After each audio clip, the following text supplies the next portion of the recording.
we're in Versailles, Kentucky for a circuit court sentencing hearing. 66-year-old Vicky Broadigan has entered an Alford plea to manslaughter in the death of her ex-boyfriend. This means she didn't admit guilt, but acknowledged there was enough evidence to convict her of the manslaughter charge. Almost 2 years earlier, 66-year-old David Clark was found shot to death in his home. Investigators connected Broadigan to the shooting and then found evidence that she may have previously made 2 additional attempts to kill David by putting eye drops and Viagra in his coffee. A grand jury indicted her on charges of murder, burglary, evidence tampering, 2 counts of attempted murder for the earlier incidents.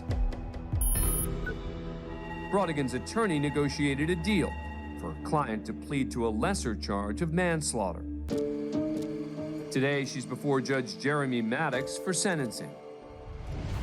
Ms. Broadigan, on the second day of March 2022, you appeared in court with your counsel. You entered a guilty plea to the amended count of manslaughter in the first degree, a Class B felony. Commonwealth made a recommendation at that time that you be sentenced to 10 years to serve. You were advised the court not to follow that recommendation. You would be allowed to withdraw your guilty plea. Ma'am, do you remember these events and did you understand them? Yes, sir. Also in court today is David Clark's daughter, who stands with the prosecutor, Commonwealth's attorney Sharon Muse. The next of kin of the victim is here. Is she wishing to speak or read her victim impact statement? She previously said no. I just want her to die. Well, she's not eligible for the death penalty, and I can't carry out an execution in the courthouse. Ms. Broadigan, before the court pronounces its sentence, would your attorney like to make any statements to the court on your behalf? No, Judge. Although both sides have agreed to a 10-year sentence in exchange for the plea, Judge Maddox is not bound by this deal. He has the authority to impose a harsher sentence solely at his discretion. Ma'am, I can't, with this admitted charge that she's pled guilty to, I cannot give her a life sentence.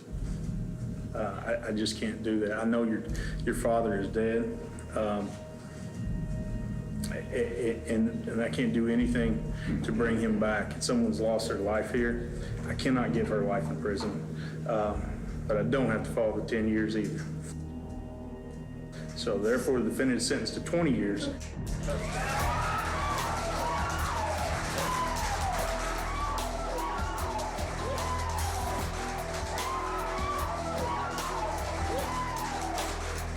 The gallery erupts in spontaneous applause when the judge exercises his right to set aside the recommended sentence and impose his own. Broadigan is sentenced to 20 years instead of the 10 she was expecting when she walked into court today. Attorneys on both sides are stunned. The prosecution attempts to save the deal, which was negotiated with the approval of the victim's family. Your Honor, I would ask you to consider that this was a mediated agreement with... I understand that. So they're going to withdraw their plea? Yes. Okay. With the change of sentence, the defense opts to withdraw Broadigan's plea. This means the case will now go to trial, something the victim's family was hoping to avoid. We don't want to go to trial. I understand that, but as the presiding judge in this, we have, someone is dead, and someone's life is worth more than 10 years. And this goes every case that comes before this court. And it's my job to make that determination. And Will you be our judge? yes, ma'am. Thank you.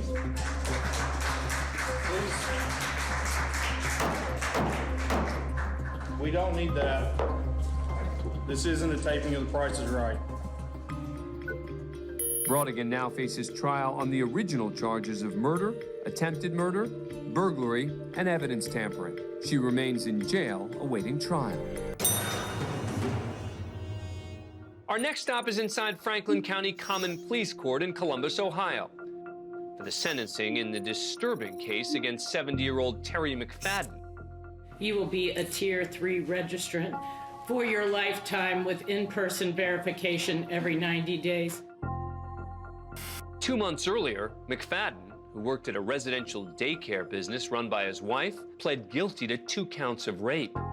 The victims were attendees of the daycare, 2 young sisters, only 4 and 6 years old at the time.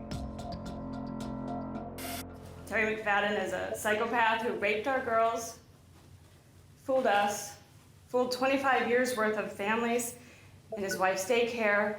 He's a skilled pedophile and a sociopath. After an emotionally charged statement from the girl's mother that had McFaden shaking his head, Judge Julie Lynch also gives him an opportunity to speak prior to sentencing. I apologize to the victims, to the 2 little girls. I hope to become to work to become a better person and when I have served my complete sentence. But McFadden's apology falls on deaf ears. This court is so sick and tired of seeing adults ruin and abuse children. These are literally just one step from being babies. They come to a daycare, those parents struggle so that when they release their children to someone during the day, they have some semblance that that child is going to be protected and safe. Not let alone 2 of their children being raped by your own admission, sir. For sexual gratification, you violated a 4-year-old and a 6-year-old. I do not know at this time what the total ramifications will be for those 2 young children, but there isn't anybody who doesn't understand now the developmental phases of children take place from 0 to 6 years old. You can't even know what damages you've done for sexual gratification. This, to me, is so mind-boggling that you used and abused 2 little children like they're inconsequential beings. Those are human persons with human dignity. I'm going to tell you something, Mr. McFaden. There's no free rapes in my courtroom. And with that, the judge sentences McFaden. On count 1, I'm sending you to prison for 11 years. On count 4, I'm sending you to prison for 11 years. They will be consecutive to each other for a total of 22 years. The horrifying case comes to an end. But before dismissing the court, Judge Lynch issues one last powerful reminder to all. Folks, if you see it, you smell it, you know it's happening, you report it. And this ends in this courtroom. That'll be all. All rise. The court is now in session. We take you inside the 6th Judicial Court in Pasco County, Florida. The defendant is Dale Massad, the former mayor of Port Richey, Florida. He's pled guilty to aggravated assault on a law enforcement officer with a firearm, weapons charges, and resisting arrest. 2 years earlier, Massad was at home with his girlfriend when a SWAT unit arrived to execute a warrant for practicing medicine without a license. The charges coming at the end of a 4-month investigation. Sheriff's office, search warrant, come to the door! The 70-year-old former mayor is also a former doctor, having had his license revoked back in 1992. Massad was also known to own several guns, so the officers were on high alert. Sheriff's office, search warrant, come to the door! After they identified themselves multiple times, there was still no sign of Massad. So the officers decided it was time to go in. Sheriff's office, search warrant! Sheriff's office, search warrant, come to the door! Sheriff's office, search warrant, come to the door!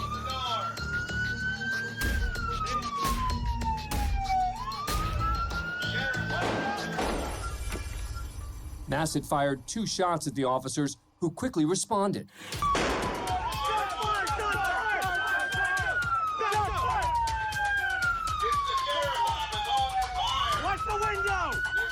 After a few minutes, officers finally located Massad. Dale, put that gun down. Put the gun down and come down the stairs.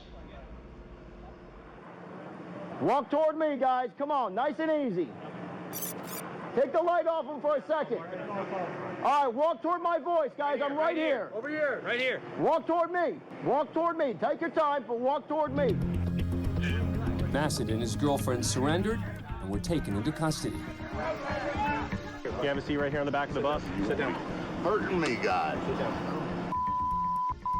Why don't you knock on the door and let us know what's happening? Massad was initially charged with 5 counts of attempted homicide and, if found guilty, could have spent the rest of his life in prison. His attorney tried to have the case dismissed, claiming Massad was standing his ground when the police arrived. When the COVID-19 pandemic hit Florida, many court cases were delayed. So the state offered Massad a deal: plead guilty to lesser charges and serve 3 years in prison plus 10 years probation. Massad accepted the deal, but at his sentencing before Judge Mary Hansel, a number of officers, including Sergeant Billy Lindsay, spoke out about the terrifying events of that night. I started suffering from anxiety and stress caused by it. To have to go home and tell my family after 20 years in law enforcement that I almost died because a politician decided that it was more important to shoot the first cop that came to arrest him than to lawfully surrender. Sergeant Lindsay also expressed his feelings about the plea deal that was offered by the state.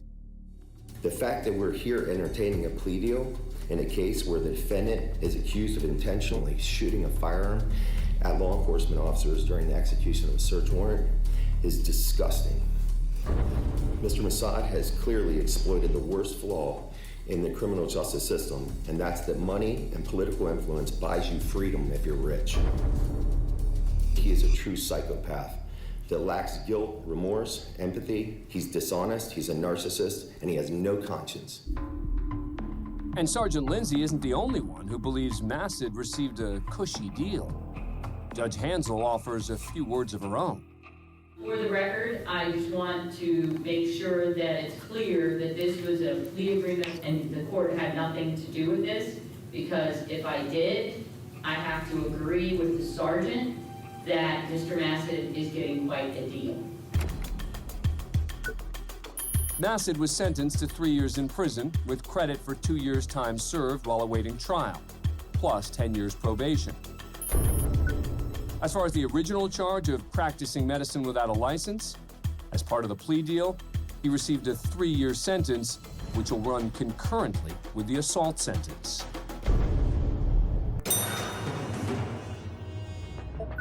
Next, we head to Atlanta, Georgia, for the sentencing of Tex McIver. The 75-year-old attorney was found guilty of felony murder in the death of his wife, Diane McIver. The defendant claimed he accidentally shot McIver while driving back from their horse farm. Diane McIver was the president of an airport service company, and prosecutors believe she was killed for her money.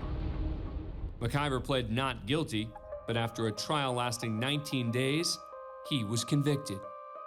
Before sentencing, friends of the victim make heartfelt statements to a packed courtroom. The actions have traumatized me. I lost sleep because I so wanted to believe that it was an accident.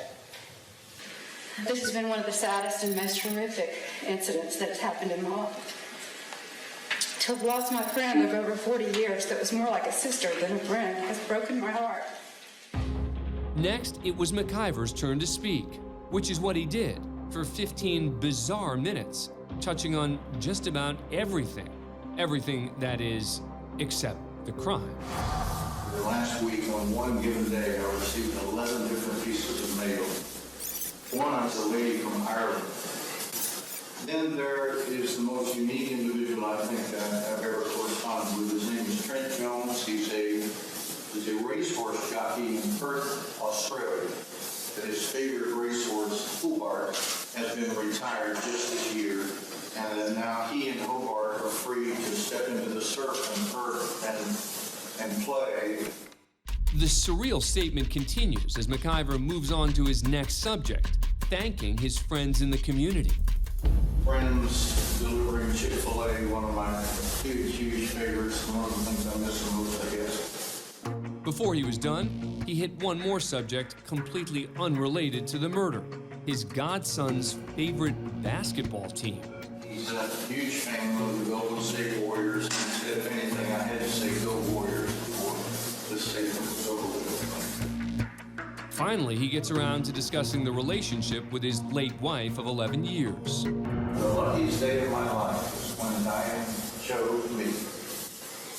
And in doing so, we started a relationship that was, can only be described as amazing. We loved each other like small children. We just couldn't believe it was that good. He goes on to explain just how deep their connection was. In fact, it became, if people are able to believe it, telepathic. And my conscience would hear these words, is this truly real? She had telepathically communicated those words. Is this truly real? It is truly real. It is truly real.